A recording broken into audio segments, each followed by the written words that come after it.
নিজেকে কায়মন বাক্যে সর্বতভাবে গুরুচরণে সমর্পণ করে দিয়ে গুরুদেবের আদেশ নিষেধ মেনে দিনের পর দিন যে আত্মাকে সংস্কার করছে, তিনি হচ্ছেন একমাত্র সংস্কার মানুষ। তাছাড়া আর যারা আছে তারা কি? মহাজন বলছে 4 অক্ষরের মানুষ। ওই মানুষের সাথে একটা অযোগ করে দাও। মানুষ লিখতে 3 অক্ষর, ওর সাথে একটা অযোগ করে দাও, 4 অক্ষর হয়ে যায়। এখন আপনিও মানুষ, আমিও মানুষ, তফাৎটা কি? আপনি সংস্কার হওয়ার চেষ্টা করেছেন, আমি সংস্কার হওয়ার চেষ্টা করিনি। আপনিও দীক্ষা গ্রহণ করেছেন, আমিও দীক্ষা গ্রহণ করেছি। বছরে কমপক্ষে 2 বার গুরুগৃহে যেতে হয়, গুরুদেবকে বছরে 2 বার নিজের বাড়িতে আনতে হয়। আপনি গিয়েছেন, এনেছেন, আমি গুরুকে গুরুত্ব দেয়নি। এই হচ্ছে সমস্যা। আপনি সাধুকে শুধু জ্ঞান মনে করেন, আমি সাধুকে ভগবান জ্ঞান করি। শাস্ত্রে কি বলছে?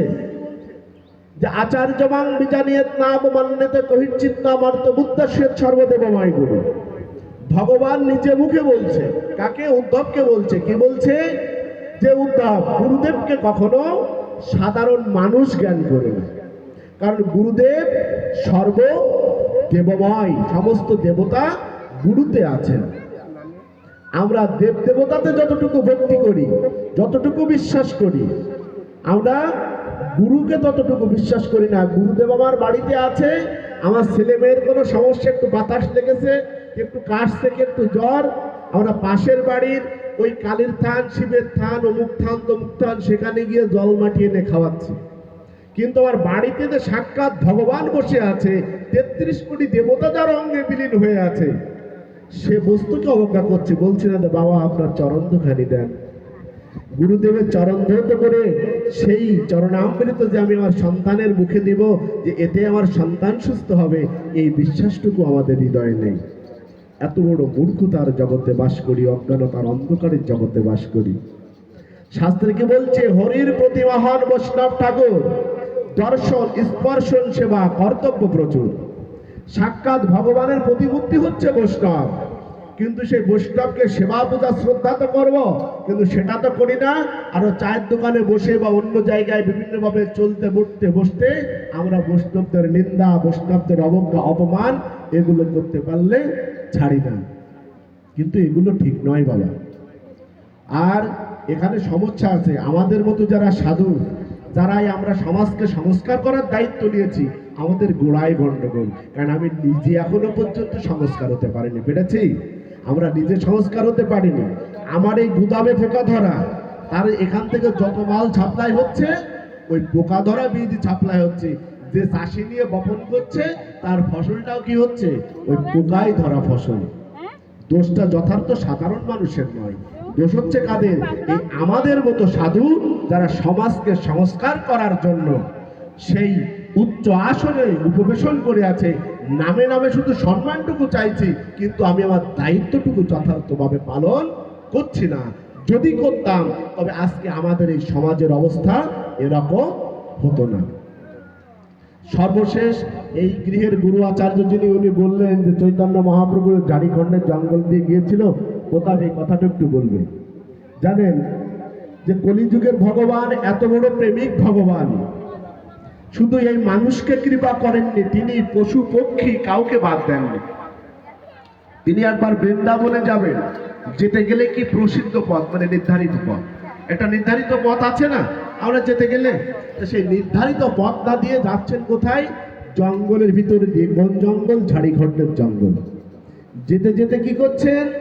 উনি স্নান করছেন একটু সরোবরে, মত্ত হস্তি এসেছে সেখানে জল পান করার জন্য।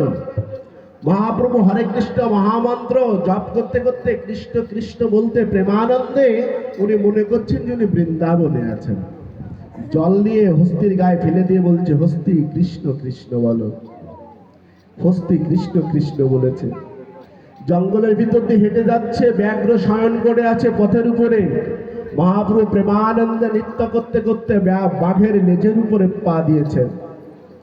বাঘকে ডেকে বলছে, ব্যাঘ্র তুমি কৃষ্ণ কৃষ্ণ বলো।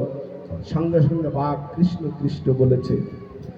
জঙ্গলের শুকর, হায়না, যত বড় বড় বর্বর প্রাণী ছিল, শৃগাল আদি সমস্ত বর্বর প্রাণীকে আমার মহাপ্রভু হরিনাম দিয়েছেন, তারা হরিনাম করেছেন। এবং মহাপ্রভু জঙ্গল থেকে যখন বেরিয়ে আসে, দল বেঁধে মহাপ্রভুর সাথে হরিনাম করতে করতে এই পশুগুলো ছুটছে। যখন জঙ্গলের শেষ প্রান্ত, এরপরে লোকালয় শুরু হয়ে গেছে, মানুষের বসবাস, মহাপ্রভু পশুদেরকে ডেকে বলছে, অগ ভক্তগণ, তোমরা জঙ্গলের পশু, তোমরা জঙ্গলে থাকো, সামনেই লোকালয়, তোমরা যদি আমার পিছু পিছু ধাবিত হও, আমি তো জগজ্জীবকে উদ্ধার করবার জন্য হরিনাম বিতরণ করতে করতে যাচ্ছি, কিন্তু তোমাদেরকে দেখলে লোকজন পলায়ন করবে, তারা আর আমার নিকটে আসবে না। অতএব তোমরা জঙ্গলের পশু, জঙ্গলে থাকো, হরিনাম করো। এই পশুদেরকে বিদায় দিয়ে যখন মহাপ্রভু জঙ্গল ছেড়ে লোকালয়ে গেলেন, জানেন, এই হরিনাম করে জঙ্গলের পশু হিংসা নিন্দা ভুলে গিয়েছিল। একটা পশু আর একটা পশুর মাংস খেয়ে বেঁচে থাকে, কিন্তু যেদিন থেকে তারা মহাপ্রভুর বদনে হরিনাম পেয়েছে, জেনে অবাক হবেন যে যার ভিতরে মনুষ্যত্ব আছে সে অবাক হবেন, কিন্তু আমার মতো যার ভিতরে পশুত্ব আছে তিনি অবাক হবেন কিনা আমি জানি না। যে মহাপ্রভু তাদের ছেড়ে চলে গেলে সেদিন থেকে একটি পশু আরেকটি পশুকে কখনো শিকার করেনি। তাহলে একটা পশু যদি আর একটা পশুকে শিকার না করে, বাঘে কি ঘাস খাবে বাবা? বাঘে তো আর ঘাস খাবে না। তাহলে একটা বাঘ যদি তাকে খেতে হয়, তাকে কি করতে হবে? আর একটা পশুকে হত্যা করতে হবে না? হবে না, হবে না মা? আর একটা পশুকে হত্যা করতে হবে। তাহলে আমি একটা ভক্ত, আমার ভিতরে যে ভগবান সত্তা, ওর ভিতরে সে ভগবান সত্তা, আমি আমার সুখের জন্য আমি বেঁচে থাকবো, আমার ইন্দ্রিয় তৃপ্তির জন্য আমি আর একটা পশুকে কিভাবে হত্যা করি? ওর ভিতরেও তো ভগবান। পশুদের ভিতরে চৈতন্য সত্তা জাগ্রত হয়েছে, তারা একটি পশু আরেকটি পশুকে হত্যা করেনি। দিনের পর দিন অনাহারে থেকে কৃষ্ণ কৃষ্ণ বলে কেঁদে নয়ন জলে বক্ষ ভাসিয়ে তারা মৃত্যুকে আলিঙ্গন করেছে, কিন্তু তারা একটি পশু আরেকটি পশুকে হিংসা করেনি। কিন্তু সেই হরিনাম আমরা চৈতন্য রূপ গুরুর নিকট থেকে সেই চৈতন্য নাম পেয়ে আমাদের চেতনা হলো না। তাই কি বলছে কীর্তনিয়া, যে সো চরণা ভুজে রতি নাই হওয়ালো রাও তো বৈষ্ণব দাস।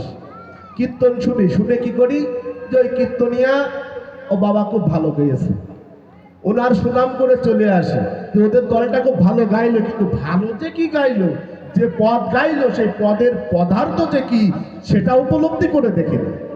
যে সোচরণ বোঝে, সোচরণ মানে কি? সেই চরণ। কোন চরণ? আমার গুরুদেবের রাতুল চরণ আমি বুঝলাম না। সোচরণ না বোঝে রতি নাই হওয়ালো, আমার কি হলো না? গুরুদেবের সেই চরণ আমি বুঝলাম না, আর না